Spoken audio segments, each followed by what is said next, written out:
लोगों को डांट करके धमका करके झुका लेना ये कोई धर्मात्मा की पहचान नहीं है। मित्र, नकेल डाल करके ऊंट को भी नीचे बिठा दिया जाता है, नकेल डाल करके ऊंचे नकेल डाल करके ऊंट को भी बिठा दिया जाता है। मेरे मित्र, अंकुश लगा करके इतने विशाल हाथी को बिठा दिया जा सकता है, लेकिन बिना नकेल के बिना अंकुश के कोई बिठा सकता है, उसका नाम क्षमाशील होता है।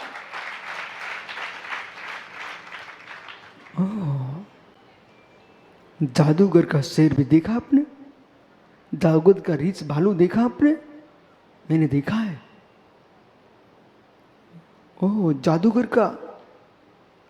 का रीछ भालू, शेर, हाथी, मित्र वे स्वेच्छा से काम कर रहे हैं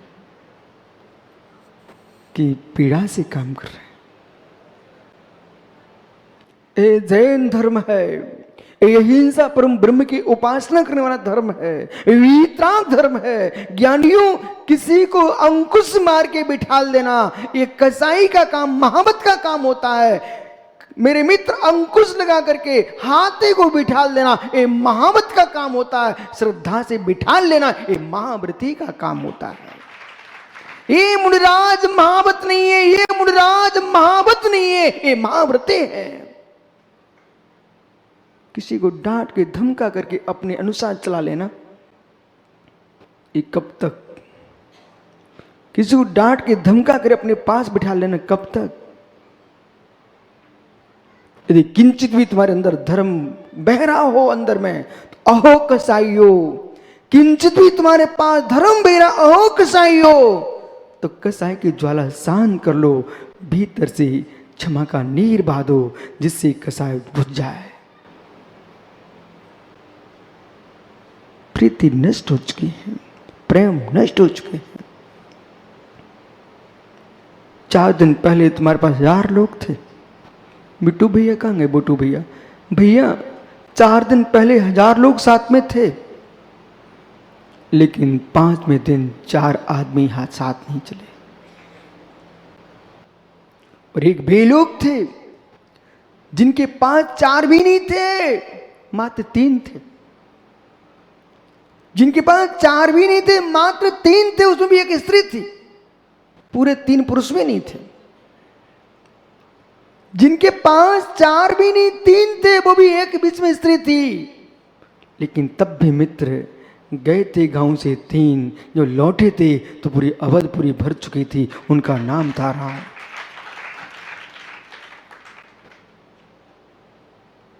परंतु भी कम से कम 3 तो गए, भी कम से कम 3 गए, लेकिन वर्धमान तो 3 भी नहीं, 2 भी नहीं, अकेले ही गए थे। जो अकेले गए थे बनखंड में, सिद्धार्थ ने वर्धमान बासो कुंड वैशाली से ये मित्र जब निकले थे कुंडलपुर से, तब सिद्धार्थ ने अकेले गए थे। कोई साथ नहीं था। और मेरे मित्र झाड़ियों में, जंगलों में, पर्वतों में सर्वत्र साधना करते करते ऐसा गुण प्रकट किया कि प्रभु एक के साथ नहीं, 2 के साथ नहीं, राम के साथ तो मात्र मनुष्य आए थे अयोध्या में लौट के, वर्धमान के साथ तो देवता भी साथ बैठे थे समुष्ण सभा में। बेटा निर्गंत सागर जी, विशुद्ध सागर के यदि चले हो तो लाखों काम छोड़ देना ऐसे, लेकिन अपने भीतर की समता को मत छोड़ना। मुझे बेटा तुम्हारे कार्यों के दर्शन नहीं करना ईश्वर, हमें तुम्हारे समता के, साधु के दर्शन करना है। हम साधु के कार्यों को देखना पसंद नहीं करते। तुमने कितनी ऊंची अटवियां बनवाई हैं, कितने महल बनवाए हैं, कितनी धर्मशालाएं, छात्रशालाएं बनाई हैं, इससे मुझे तुमसे कोई प्रयोजन नहीं है। हम ये देखना चाहते हैं तुमने अपने जीवन में किसी व्यक्ति को कभी डांटा तो नहीं है। वो व्यक्ति फैल हो चुका साधना से। एक दिन भी किसी को डांट दे तुम साधना से फैल हो चुके। जैसा आज तुम्हारी दीक्षा के दिन रायपुर के लोग मंच पे खड़े थे, आप मालूम, बेचारों के पैर भी टूट गए तब भी रोई नहीं थी। इसलिए तो देखो सुब्रत सागर जी ने मंच कितना कठोर बनाया है, कितना मजबूत मंच बनाया है मालूम। और अब इतने चतुर हो चुके हैं, जो वहां पर भीड़ लगाते थे ना, जिनने भीड़ लगाई थी शिखर जी में, वे तब दूर से मंच पे भी नहीं आते। पर मित्र, मंच देखो रायपुर कितना मजबूत है, ये भी सत्य है। गिरने को गिरा क्यों समझते हो? उठना क्या पुरुषार्थ का सूचना पत्र क्यों नहीं समझते? जब भी तुम जीवन में कहीं गिरने लग जाओ तो मित्र समझ जाना, वो अपने गिरे को उपहास मत मानना, अपने गिरने को जीवन के संभलने का मार्ग मानना।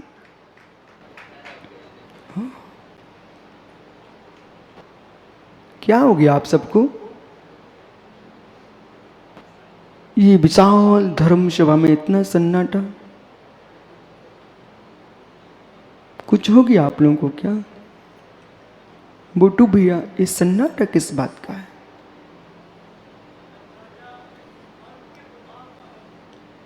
मित्र, अंदर की बात बताऊं, ये सन्नाटा किसका है? दो ही सन्न होते हैं, दो ही सन्न होते हैं, या सन्यासी या डाकू।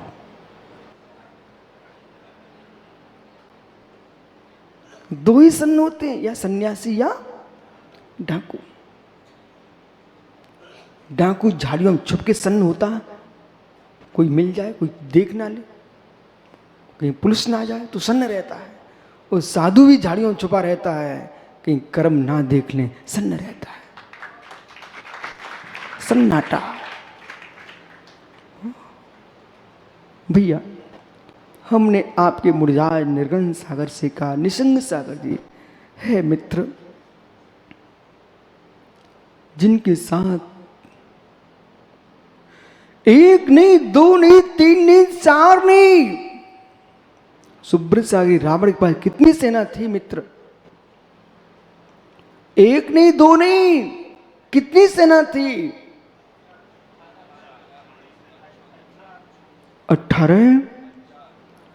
18,000 अक्षौड़ी सेना थी। रावण के पास 18,000 अक्षौड़ी सेना और राम के पास 3 लोग। पर लंकेश, तुम्हारी कामना और कसाई की ज्वाला 18 अक्षौड़ी को भस्म कर दिए, और 3 गए थे। वे मेरे मित्र पूरे नगर का नगर बसा गए। साधु की पहचान झुकाना नहीं है, साधु की पहचान किसी को झुकाना नहीं है, साधु की पहचान किसी को झुकाना नहीं है, साधु की पहचान मित्र अंकुश बन के आना नहीं है, साधु की पहचान ऋषभ अंकुश बन के आना नहीं है। साधु की पहचान लोग आपको चलते चलते देख करके अहो भीतरा के ग्रंथो, ये 22 भगवान बैठे यहाँ पर। हे ज्ञानियों, आप भगवंतों से मेरा कहना है कि आपके चलते चलते देख करके मालूम। महावीर भैया, कभी बारात जाते देखी आपने? बारात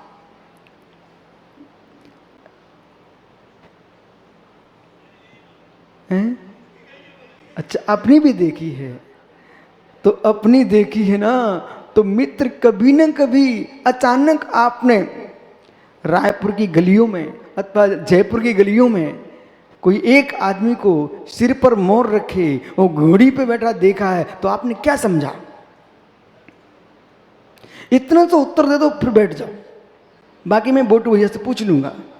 एक पुरुष जिसके कटार लटक रहा था, गले में मालाएं थी, सिर पर मोर मुकुट था और घोड़ी पर बैठा चला जा रहा था, बैंड बज रहा था, पीछे कुछ लोग चल रहे थे, आपने क्या समझा? क्या गजब, एक भयो वृद्ध जी बोल रहा है, बोली गुरुजी दुल्हन लेने जा रहा है। सुनो महात्माओं, ये ज्ञानी क्या हो रहे, दुल्हन लेने जा रहा है। जैसे घोड़ी पे बैठे दूल्हा को, वो बिल्कुल मुंडी नीचे के बैठा हुआ है, बिल्कुल या ध्यान कर रहा है। ध्यान कर रहा है किसका? बिल्कुल ध्यान कर रहा है, घोड़ी पे बैठे बैठे ध्यान कर रहा है। तो ये बिना बोले, ओहो, तब सूत्र कहता है सारस्वत सागर जी, सूत्र कहता है बिना बोले भी वस्तु का ज्ञान होता है। ज्ञानियों, बिना बोले भी ज्ञान होता है। सभी मुद्राएं सूत्र सुनाओ एक साथ। शब्दानुच्चारण पीस स्वान वन मर्तवत, शब्द का उच्चारण किए बिना भी, वहां इन्होंने किसी से नहीं पूछा कौन जा रहा है, किसी से नहीं पूछा क्यों जा रहा है, मात्र देख लिया कि घोड़ी पर जा रहा है। आगे बैंड बज रहे हैं, पीछे कुछ लोग चल रहे हैं, और बीच में घोड़ी पर बैठा जा रहा। मतलब क्या हुआ? अरे बोल दो परमेश्वर हरो, तुम सब चोर चोर मोसेरे भाई, बोलो कहां जा रहा है? ओहो, बिना शांति से चले बिना दुल्हन भी नहीं मिलती। बिना शांति से चले दुल्हन ही नहीं मिलती। जब मार्ग में चलते चलते देख करके आपको ज्ञान हो गया कि दूल्हा है, दुल्हन लेने जा रहा है, ऐसे हे मुनि भगवंतो, रास्ते में चलते तुम्हें देख करके ये भव्य श्रावक समझना, ये मुक्त वधू के लेने जा रहे हैं। विराजो दोनों जने। जैसे लोगों को दूल्हे को देख करके दुल्हन दिखने लगती है, दूल्हे को देख करके दुल्हन दिखने लगती है, ऐसे साधु को देख करके मोक्ष दिखने लग जाए, उसका नाम साधु है।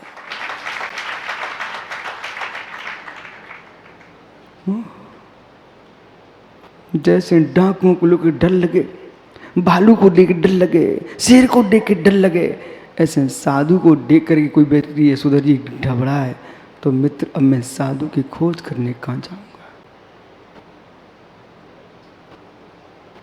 हमने कहा जाओ, चले जाना योग सागर के पास। वो घबरा गया, बोले महाराज मैं नहीं जाऊंगा। ओहो मित्र, महात्मा की पहचान, एक बार लोग परमात्मा का द्वार भूल जाएं, लेकिन महात्मा का द्वार ना भूलें। परमात्मा का द्वार भूल गए तो मित्र चिंता मत करना, महात्मा का द्वार मत भूल जाना, क्योंकि परमात्मा बनने का द्वार महात्मा ही है। विश्व में परमात्मा कहीं परमात्मा नहीं बनता, महात्मा परमात्मा बनता है। बराबर, परमात्मा परमात्मा नहीं बनता, महात्मा परमात्मा बनता है। तो कब बनेगा? जिसको सूत्र याद हो जाया, क्रोधात प्रीतिम निसति, क्रोधात प्रीतिम निसति। बोलिए, क्रोधात प्रीतिम निसति, क्रोधात प्रीतिम। महात्मा निर्मोह सागर जी, इधर देख भाई, क्रोधात प्रीतिम निसति। क्रोध से प्रीति का नाश होता है। विश्वास रखो, विश्वास रखो। अब विश्वास ऐसे रखिए, चाहे क्रोध बरोशी की आग हो, चाहे क्रोध बरोशी की आग हो, चाहे क्रोध होली की आग हो। बरोशी समझते हैं आप लोग? बरोशी समझते हो, सिकड़ी समझते हो, गुरसी समझते हो। एक मिट्टी की ऐसी गोल गोल बनाई जाती है, राजस्थानी टोंगिया, आप तो समझते होंगे ना बरोशी। हाँ, एक मिट्टी की गोल गोल बनाती माताएं, और उसके अंदर कंडे डाल करके और अंदर रख देती है कंडे, और ऊपर से रख दी बटलोई अथवा हंडी मिट्टी की। उसके अंदर जो भी पका रहे हो, आग दिखती नहीं है, आग दिखती नहीं है, पर दूध पक ही जाता है। आंख दिखती नहीं है पर अंदर ही अंदर झुलसती रहती है। ऐसे कुछ लोग ऐसे घुनिया होते हैं, घुनिया टाइप के, गुरसी जैसे, मेरे मित्र बरोसी जैसे, जिनकी आंख क्रोध दिखता तो नहीं है पर अंदर कम भी नहीं होता। ओहो, अभी जैसे ईंट का भट्टा तो देखा आपने, ईंट के भट्टे की ज्वालाएं आपने कब देखी? ईंट के भट्टे देखे नहीं देखे, पर ईंट के भट्टे की आग तो राजू भैया दिखती नहीं है, परंतु संसार में महीनों महीनों 6-6 महीने झुलसने वाली आग किसकी होती है? बस संभल के रहना। कुछ लोग ऊपर से शांत दिखते, बिल्कुल शांत, बिल्कुल शांत, जैसे ईश्वरी टपक के आ गया हो, लेकिन अंदर ईंट को भी जला देते हैं। आप लोगों से नहीं बोल रहा हूं मैं रवि, आपसे कभी नहीं बोलता हूं, मैं तो सबको ज्ञानी बोलता हूं, पर मैं कह रहा हूं जगत में ऐसे भी लोग हैं जिनकी कसाएं बाहर नहीं दिखती है पर अंदर झुलसते हैं। कुछ ऐसे होते हैं मित्र जो होली जैसे लपटे लगती है। मित्र दोनों ही घातक हैं, दोनों ही घातक हैं, दोनों ही मोक्ष मार्गी नहीं है। इसलिए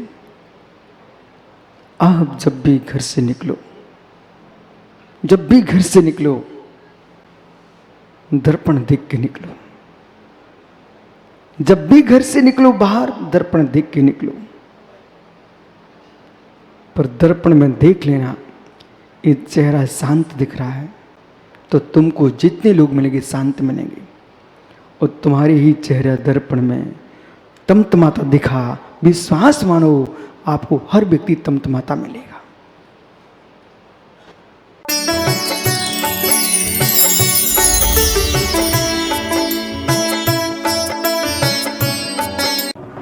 कई शताब्दियों पूर्व